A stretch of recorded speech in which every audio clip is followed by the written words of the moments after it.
नमस्कार, DD news में आप सभी का स्वागत है। शुरुआत करेंगे अभी तक की हेडलाइंस के साथ। आतंकवाद पर दुनिया के सामने पाकिस्तान बेनकाब। राज्यसभा में ऑपरेशन सिंदूर पर चर्चा के दौरान विपक्ष पर बरसे विदेश मंत्री। कहा, खून और पानी नहीं बह सकते साथ साथ। संघर्ष विराम में किसी भी देश की मध्यस्थता से किया इनकार।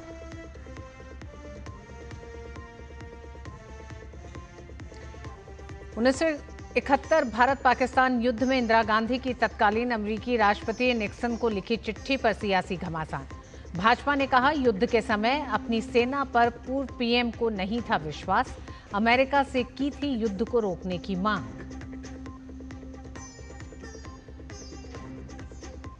गुजरात एटीएस को बड़ी कामयाबी। अलकायदा टेरर मॉड्यूल की मास्टरमाइंड शमा परवीन बेंगलुरु से गिरफ्तार। मामले में पहले ही 4 आरोपियों की हो चुकी है गिरफ्तारी।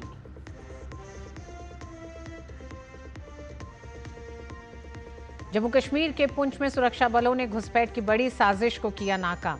ऑपरेशन शिव शक्ति अभियान में 2 पाकिस्तानी आतंकी ढेर। आतंकियों के पास से घातक हथियार बरामद।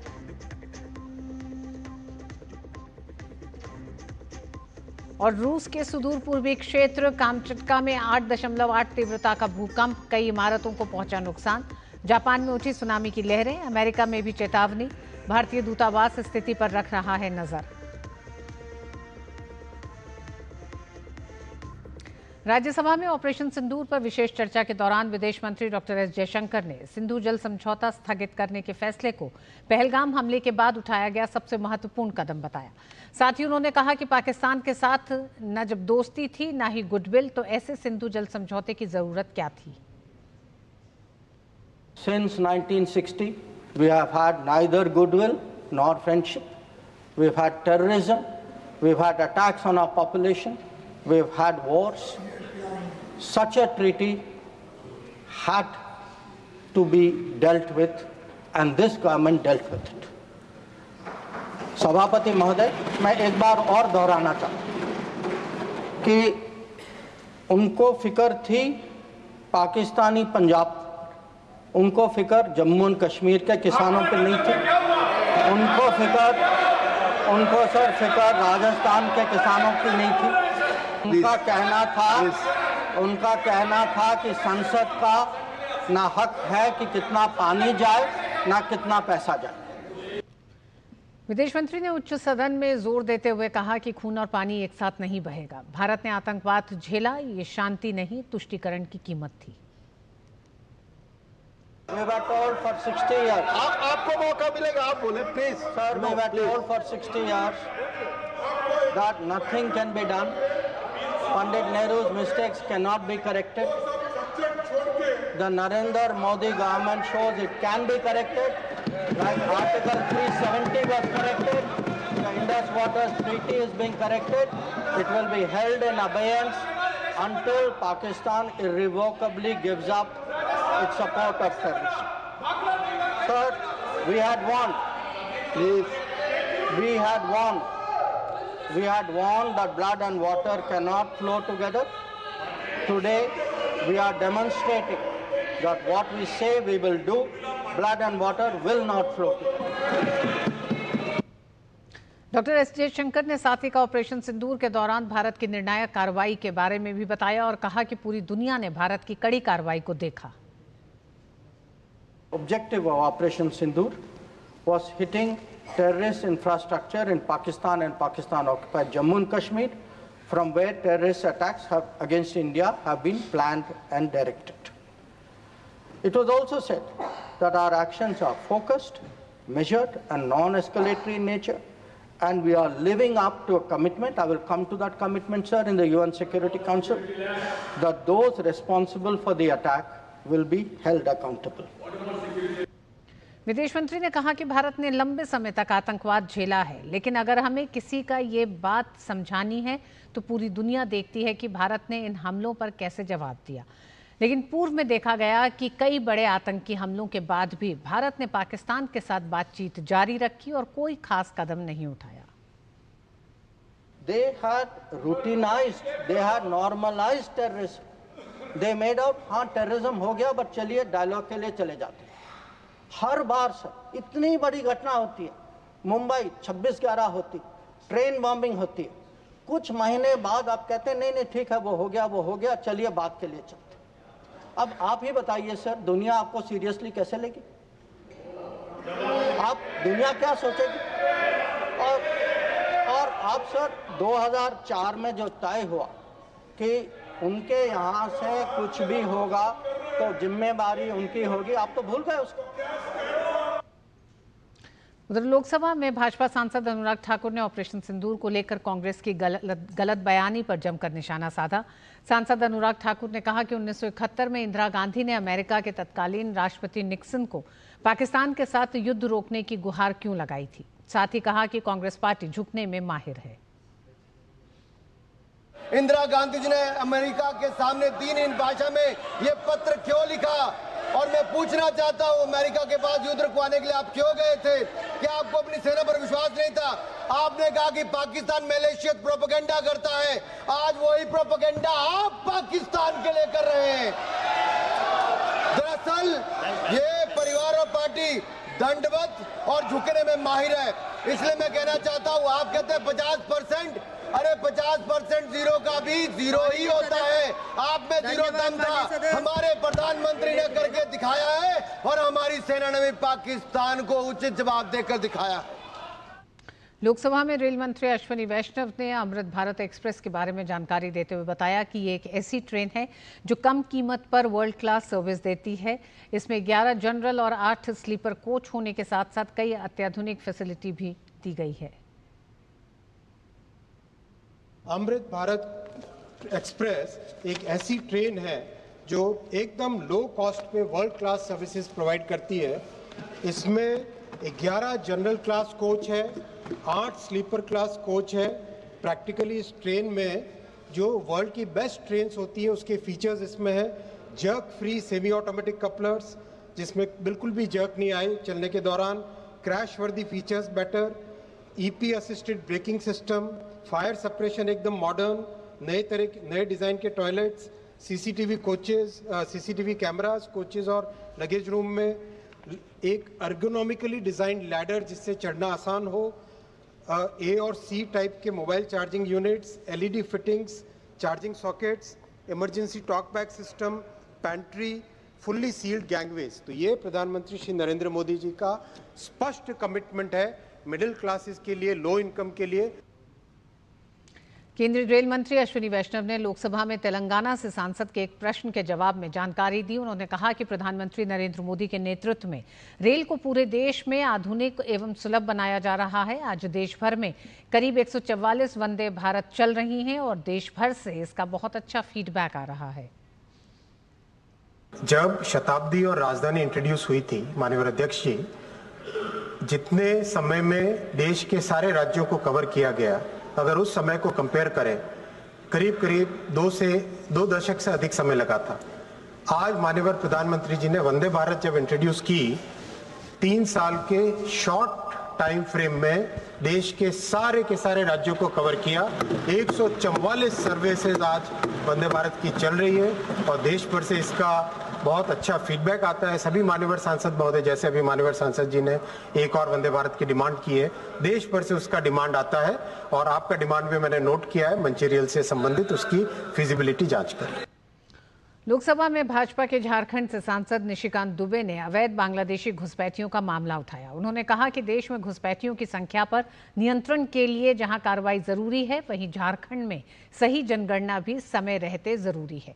साथ ही उन्होंने इस बात पर चिंता भी जाहिर की कि झारखंड में बांग्लादेशी घुसपैठियों की संख्या बढ़ रही है और आदिवासियों की संख्या घट रही है। झारखंड में 2008 की जनगणना इसलिए नहीं हुई कि आदिवासी की संख्या घटने के कारण 1 लोकसभा की सीट और 6 विधानसभा की सीट आदिवासी की समाप्त हो रही थी। और अभी जब जनगणना होगी, फिर मुझे लगता है कि झारखंड में फिर से परिसीमन नहीं होगा, क्योंकि इस बार 2 लोकसभा की आदिवासियों की सीट और कम से कम 12 विधानसभा की सीट घटेगी। और ये सभी को, पूरे देश के लिए एक समस्या है कि आदिवासियों की संख्या घटकर बांग्लादेशी घुसपैठिए बढ़ रहे हैं। इसीलिए आपके माध्यम से मेरा आग्रह है भारत सरकार से कि वहां एनआरसी लागू करिए और कोर्ट का जजमेंट यही कहता है, और बांग्लादेशी घुसपैठियों को भगाइए, नेस्तनाबूद करिए और हमारे झारखंड और संथाल को बचाइए। श्रीहरिकोटा से आज भारत अमेरिका का सुपर सैटेलाइट निसार लॉन्च होगा। इसरो और नासा दोनों एजेंसियों का साझा प्रोजेक्ट निसार शाम 5:40 पर लॉन्च किया जाएगा। ये मिशन पृथ्वी पर हो रहे बदलावों की निगरानी करने के लिए बेहद अहम माना जा रहा है। निसार मिशन की खास बात यह है कि यह हर 12 दिन में पूरी पृथ्वी की सतह का उच्च रेजोल्यूशन डेटा देगा, वो भी दिन रात और हर मौसम में। इस मिशन का कुल बजट लगभग $1.5 बिलियन है और ये इसरो और नासा के 1 दशक पुराने सहयोग का सबसे बड़ा परिणाम है। इस उपग्रह को भारत के GSLV F-16 रॉकेट द्वारा 743 किलोमीटर ऊंची सूर्य समकालिक कक्षा में स्थापित किया जाएगा। निसार में 12 मीटर का मेश रिफ्लेक्टर एंटीना लगा है जो I3K सैटेलाइट बस के साथ जोड़ा जाएगा।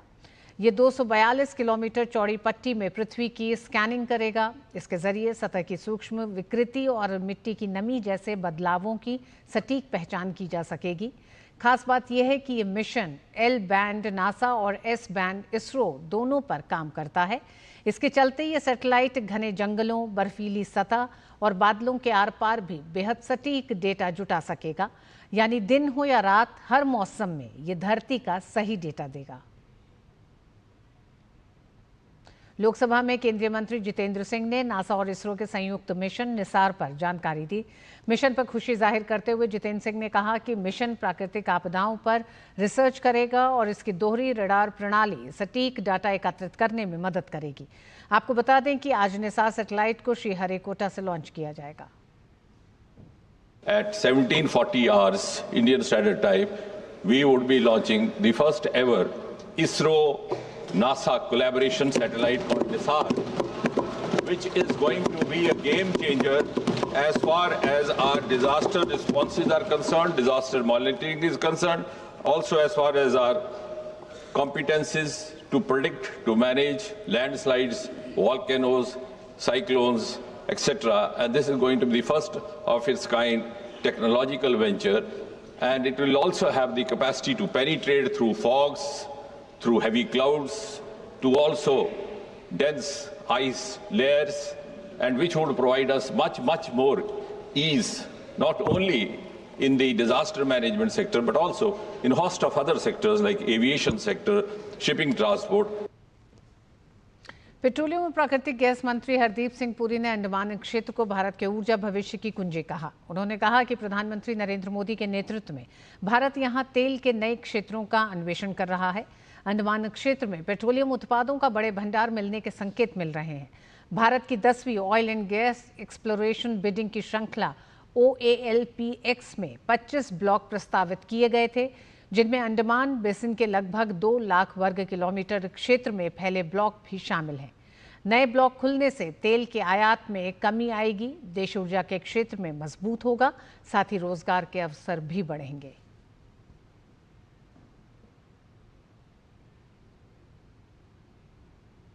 जम्मू कश्मीर में भारतीय सेना को बड़ी कामयाबी मिली है। ऑपरेशन शिव शक्ति के तहत सेना ने LOC के जरिए घुसपैठ की कोशिश कर रहे 2 आतंकवादियों को ढेर कर दिया है। आतंकवादियों के पास से 3 हथियार भी बरामद किए गए हैं। व्हाइट नाइट कॉर्प्स ने जानकारी देते हुए कहा कि त्वरित कार्रवाई और सटीक गोलाबारी से आतंकियों के नापाक मंसूबों को नाकाम किया गया। वहीं खुफिया इकाइयों और जम्मू कश्मीर पुलिस से मिली सूचनाओं के आधार पर यह अभियान सफल रहा, जो अभी भी जारी है। उधर गुजरात ATS को बड़ी कामयाबी हासिल हुई है। गुजरात ATS ने बेंगलुरु से अल कायदा टेरर मॉड्यूल की मास्टरमाइंड को गिरफ्तार किया है, जिसके तार आतंकी संगठन अल कायदा से जुड़े हुए बताए जा रहे हैं। महिला का नाम शमा परवीन है, जिसकी उम्र 30 साल है। खुफिया जानकारी के आधार पर गुजरात ATS ने शमा को बेंगलुरु से गिरफ्तार किया है। अंतर्राष्ट्रीय मुद्रा कोष ने भारत की आर्थिक विकास दर को लेकर उम्मीदें और भी मजबूत कर दी हैं। IMF के मुताबिक भारत अगले 2 सालों तक न सिर्फ एशिया में बल्कि पूरी दुनिया की उन्नत और विकासशील अर्थव्यवस्थाओं में सबसे तेज गति से बढ़ने वाला देश बना रहेगा। ताज़ा अनुमान में वित्त वर्ष 2025-26 और 26-27 के लिए भारत की GDP ग्रोथ रेट को बढ़ाकर 6.4% कर दिया गया है। IMF का कहना है कि भारत के लिए अब वैश्विक माहौल पहले से ज्यादा अनुकूल हो गया है। इसी वजह से अप्रैल के मुकाबले विकास दर के अनुमान में थोड़ी वृद्धि की गई है। IMF ने अपने पिछले अनुमान में वित्त वर्ष 2025-26 के लिए 6.2% और 2026-27 के लिए 6.3% की वृद्धि दर बताई थी। इससे भारत की वैश्विक साख और निवेशकों का भरोसा और भी मजबूत हो सकता है। IMF ने सिर्फ भारत ही नहीं बल्कि पूरे विश्व की आर्थिक विकास दर में भी सुधार की संभावना जताई है। 2025 के लिए वैश्विक ग्रोथ अनुमान को बढ़ाकर 3% किया गया है, जो पहले 2.8% था। वहीं 2026 के लिए इसे 3.1% तक पहुंचने की उम्मीद है। IMF के अनुसार अमेरिका की अर्थव्यवस्था 2025 में 1.9% और 2026 में 2% की रफ्तार से बढ़ेगी। वहीं चीन के लिए 2025 में 4.8% और 2026 में 4.2% की ग्रोथ की संभावना जताई गई है। IMF ने कहा है कि अमेरिका द्वारा घोषित टैरिफ में कुछ ढील, कमजोर डॉलर और कुछ देशों की सरकारों द्वारा खर्च बढ़ाने जैसी वजहों से वैश्विक आर्थिक माहौल को सुधारा है। यही वजह है कि IMF ने भारत समेत कई देशों के ग्रोथ रेट को ऊपर की ओर संशोधित किया है। अंतर्राष्ट्रीय मुद्रा कोष की जुलाई 2025 की रिपोर्ट में इन तमाम तथ्यों को रखा गया है। आयकर विभाग ने आयकर विधेयक 2025 में कर दरों में किसी बदलाव से इनकार किया है। आयकर विभाग ने प्रस्तावित विधेयक पर स्पष्टीकरण देते हुए कहा है कि इसका उद्देश्य केवल भाषा को सरल बनाना और अनावश्यक व पुराने प्रावधानों को हटाना है। मीडिया की खबरों में दावा किया गया था कि नया विधेयक कुछ श्रेणी के करदाताओं के लिए दीर्घावधि पूंजीगत लाभ कर दरों में बदलाव करेगा। स्पष्टीकरण में आयकर विभाग ने कहा है कि नया विधेयक वर्तमान कर संरचना में कोई बदलाव किए बिना कर नियमों को आसान, प्रौद्योगिकी अनुकूल बनाने और मौजूदा प्रावधानों को व्यवस्थित करने के उद्देश्य से है। नया विधेयक इस वर्ष फरवरी में बजट सत्र के दौरान लोकसभा में पेश किया गया था। इसके बाद इसे लोकसभा की प्रवर समिति को भेजा गया, जिसने हाल में अपनी रिपोर्ट सौंपी है। ये विधेयक कानून व जाने पर मौजूदा आयकर अधिनियम 1961 का स्थान लेगा।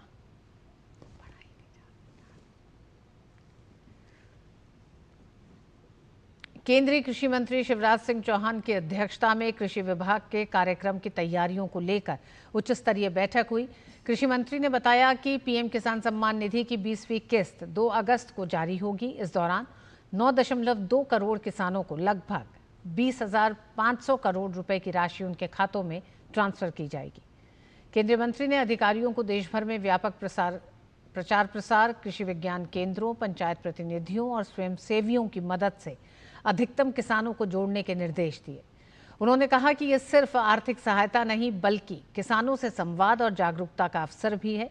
योजना के तहत अब तक 3.69 लाख करोड़ रुपए किसानों को दिए जा चुके हैं। प्रधानमंत्री श्रीमान नरेंद्र मोदी जी 2 अगस्त को ठीक 11 बजे प्रधानमंत्री किसान सम्मान निधि की राशि आपके खाते में डालने वाले हैं। इस अवसर पर वो जुड़कर आपसे बात भी करेंगे। कैश बरामदगी मामले में जस्टिस यशवंत वर्मा द्वारा दायर याचिका पर सुप्रीम कोर्ट में सुनवाई पूरी हुई।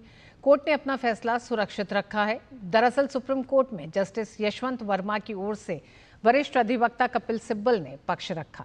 सिब्बल ने अपनी दलील में कहा कि उन्होंने इन हाउस जांच प्रक्रिया की वैधता को चुनौती नहीं दी है, बल्कि उनका विरोध इस बात को लेकर है कि इस प्रक्रिया के आधार पर किसी न्यायाधीश को पद से हटाने की कार्रवाई नहीं की जा सकती। जस्टिस वर्मा को हटाने की सिफारिश गलत थी और उसे रद्द किया जाना चाहिए। इस पर सुप्रीम कोर्ट ने कहा कि इन हाउस जांच प्रक्रिया को पहले भी 3 महत्वपूर्ण निर्णयों में मान्यता दी जा चुकी है और अगर इन फैसलों में इसे स्वीकार किया गया है। सिब्बल ने कोर्ट में कहा कि जस्टिस वर्मा की प्रतिष्ठा को नुकसान पहुंचाया गया।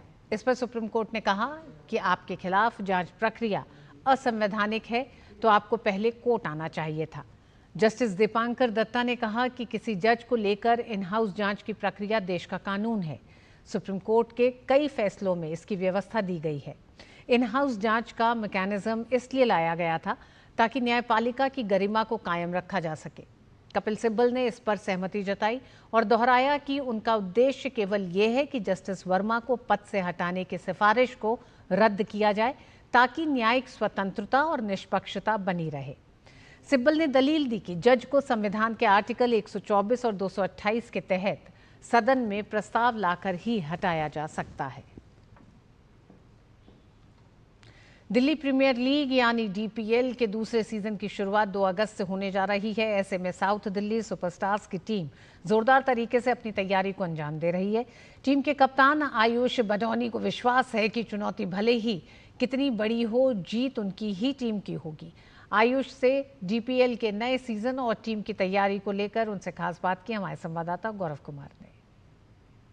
इंडियन प्रीमियर लीग में लखनऊ सुपर जायंट्स के लिए एक शानदार पारी खेलने वाले और अपने बैटिंग करियर से एलएसजी को एक नया मुकाम देने वाले आयुष बडौनी जो हैं वो इस वक्त हमारे साथ हैं।